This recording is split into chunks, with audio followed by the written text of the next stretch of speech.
Hi, I'm Dave, and on this episode of TRP Tech Talk, we're going to be answering a few of our most frequently asked questions.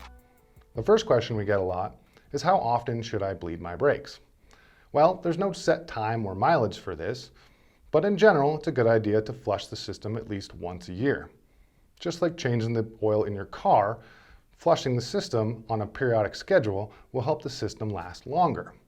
Now, for riders who log more hours, they may need to bleed their brakes more often.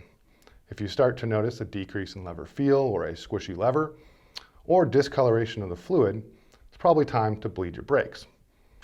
Now, to see our video on how to bleed your brakes, click the link in the description below. The next question we get a lot is, how often should I change my brake pads? Well, just like bleeding your brakes, there's no set time or mileage on when you should change your brake pads. A lot of it depends on the riding style and conditions. Perhaps you're a heavier braker, or you're riding in muddy, gritty, or wet conditions that accelerate wear. It also depends on pad compound. Are you running a softer resin pad or a harder full metallic that lasts much longer?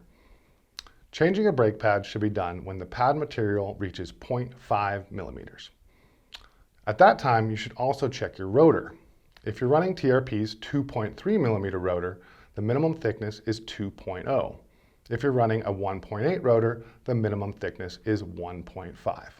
Another question we get a lot is, what kind of brake pad compounds does TRP offer?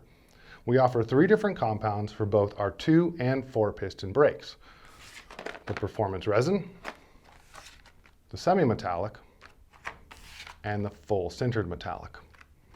The performance resin pad has the fastest bed-in period, has great heat management, and very little noise, while offering the rider an initial snappy bite.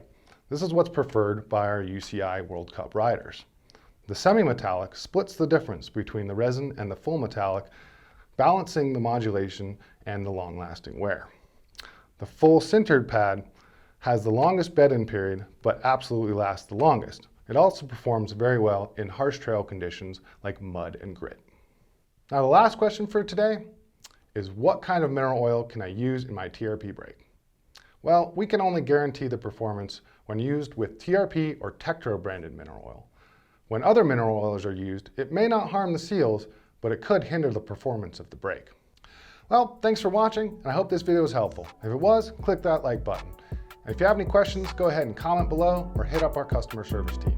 And for more content like this, make sure to subscribe and check out our website. See you next time.